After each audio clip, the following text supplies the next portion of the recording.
오늘은 복음을 위해 다시 뛰어야 할 때입니다 라는 제목으로 나누겠습니다. 우리 인생은 무엇인가를 가지고 뛰어다닙니다.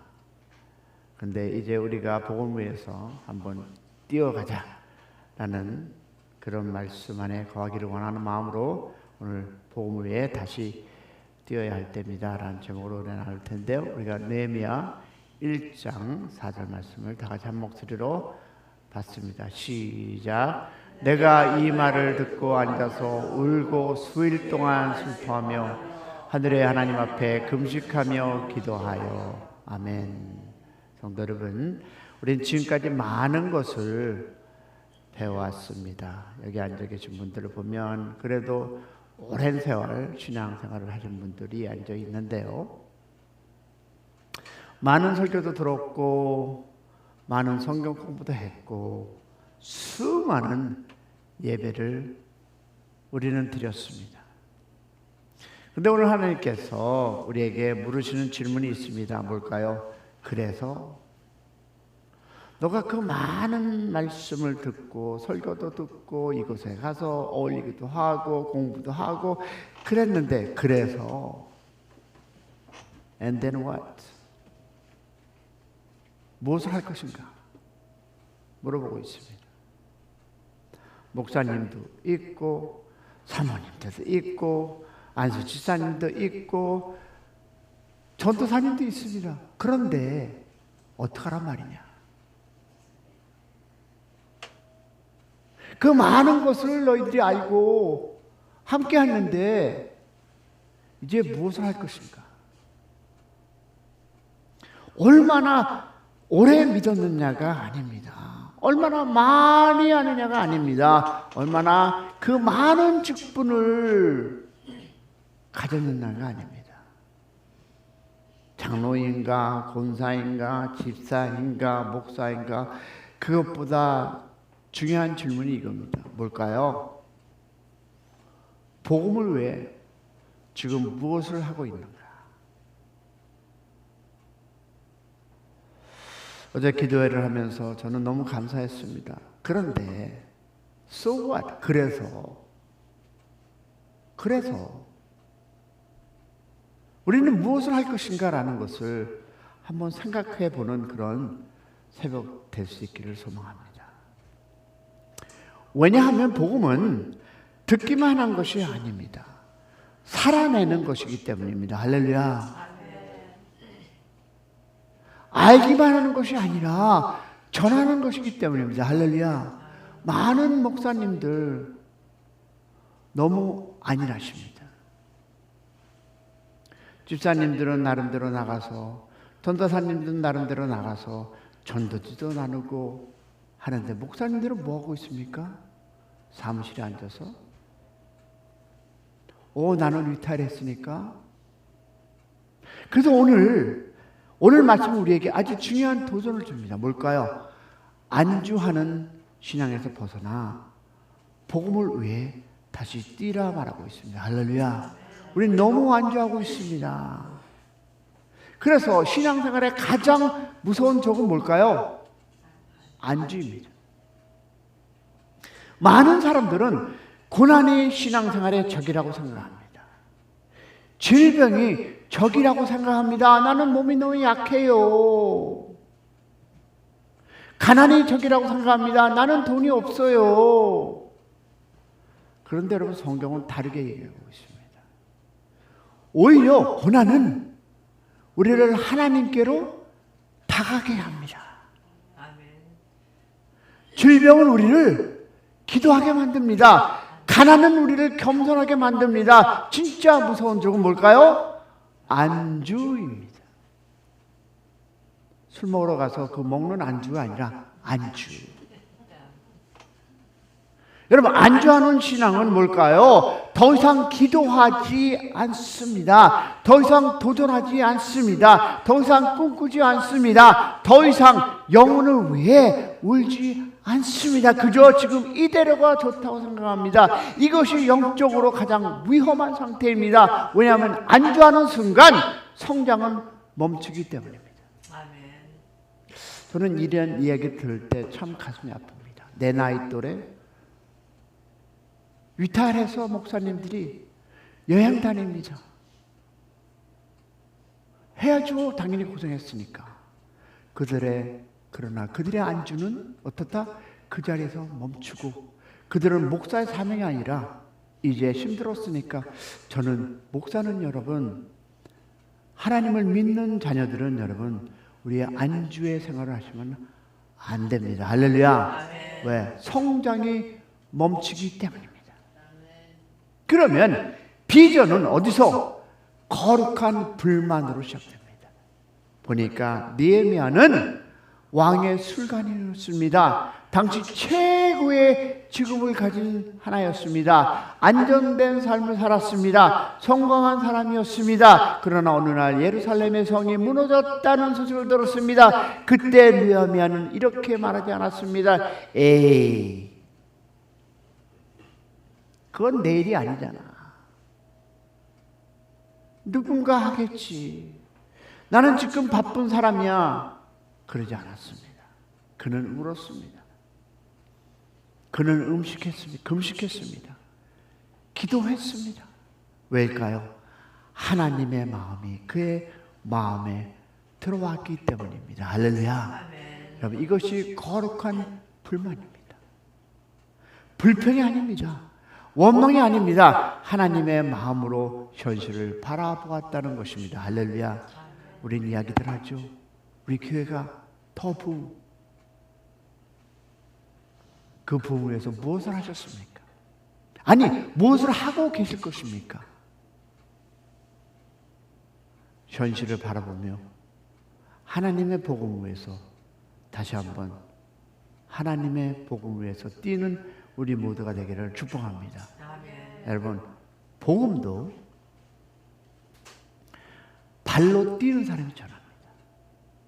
맞습니까?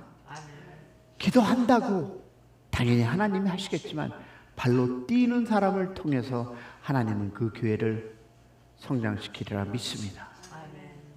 요즘 저는 선거운동을 하면서 많은 것을 배웠습니다. 제가 계속적으로 얘기했죠. 처음에는 생각도 많았고요. 걱정도 많았고요. 약속했던 사람들이 있었고 도움을 주겠다는 말했던 사람들도 많이 있습니다. 하면 내가 나가서 열심히 하겠습니다. 함께 하겠습니다. 물질로 섬기겠습니다. 많은 사람이 그랬습니다. 그런데 보면 지금 두세 사람만이 열심히 뛰고 있습니다. 근데 현실은 생각과 다를 때가 많습니다. 근데 여러분 아십니까? 너무 감사한 건요. 그러면서 하나님께서 제게 한 가지를 가르쳐 주셨는데 세상 일도 가만히 앉아 있으면 안 된다는 것입니다. 발로 뛰어야 합니다. 사람을 만나야 합니다. 문을 두드려야 합니다. 거리로 나가야 합니다. 그러면서 문득 복음의 생각이 났습니다. 예수님도 하늘에 계시지 않고 이 땅에 오셨습니다. 하늘에 계시지 않고 그렇게 해라 저렇게 해라 내가 너를 축복하리라 blessed be with you 하지 않고 이 땅에 오셔서 발로 뛰시면서 무엇을? 복음을 전했습니다. 그리고 우리에게 오셨습니다. 제자들도 교회 안에서만 머물지 않았습니다. 세상으로 나갔습니다. 바울도 편안한 삶을 선택하지 않았습니다. 복음을 들고 뛰었습니다. 그리고 배를 타고 갔고 감옥에도 갇혔고 매를 맞기도 하고 복음을 전했습니다. 할렐루야. 여러분, 기도한다고 끝나는 것이 아니라 발로 뛸 때, 두들길 때 나에게 원수 같은 사람이 있다 할지라도 복음을 위해서 여러분 용서와 그리고 함께 복음을 위해서 이 교회에 하나님의 제자, 하나님의 아들, 딸들이 채워지기를 축복합니다. 어떨 때 이런 일을 합니까? 발로 뛸 때입니다. 우리는 오래 믿었지만 다시 뛰어야 합니다. 박사학위가 있으면 뭐합니까?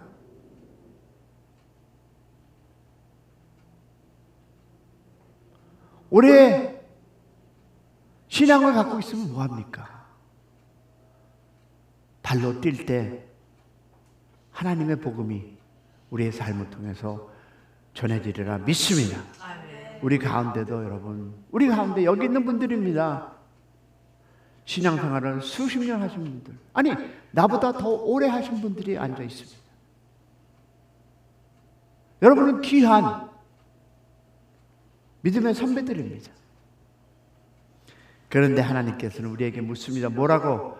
얼마나 오래 믿었느냐 보다, 다 같이 시작, 얼마나 순종했느냐. 얼마나 많이 알았느냐 보다 얼마나 행동했느냐 라고 물으십니다. 무슨 대답을 하시려니까? 느헤미야는 예루살렘을 위해서 울었습니다.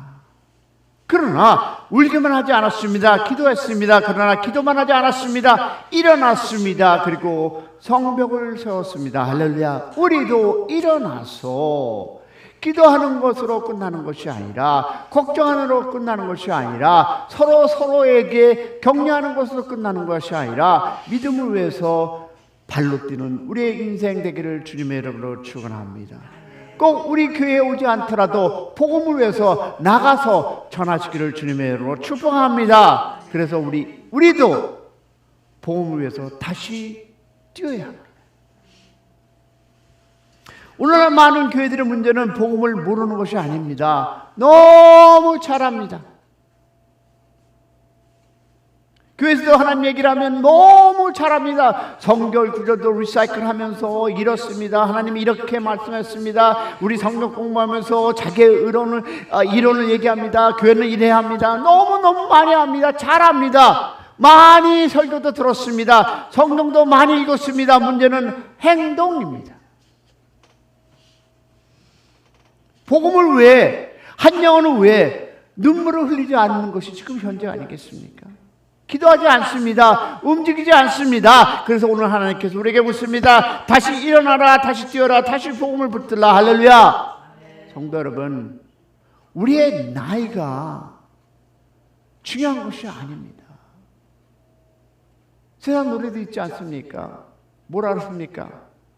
나이는 무엇이다? 숫자뿐이다. 여러분, 우리의 직분이 중요한 게 아니에요. 나 목사, so what? 그래서 어떡하란 말입니까?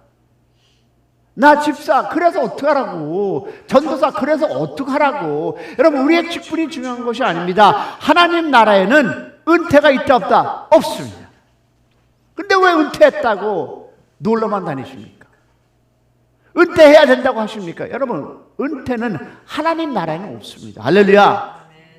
숨이 있는 날까지 사명이 있음을 믿기를 축복합니다. 기도의 사명이 있고요, 전대의 사명이 있고요, 격려의 사명이 있습니다.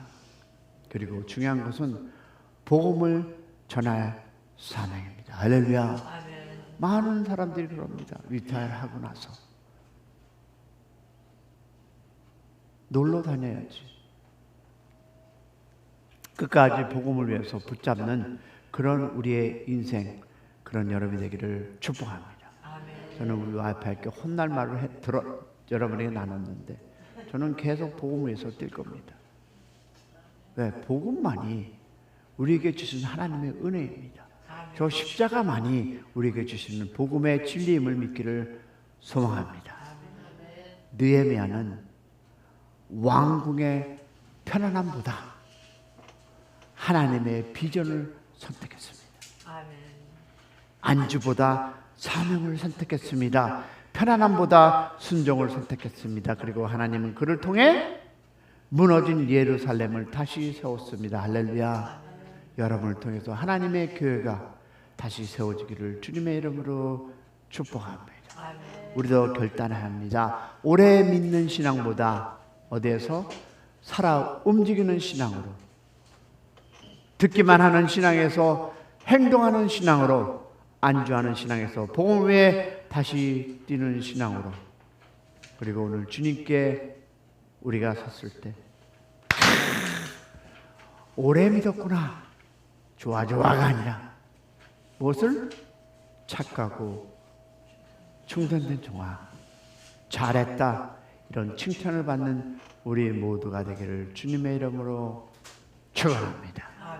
그런 여러분이 되셔서 하나님 앞에 온전히 드리고 살다가 주님 만났을 때 잘했다 칭찬받는 우리의 모두가 되기를 축복하며 우리 다시 한번 찬양하며 하나님 앞에 나아가기 원합니다.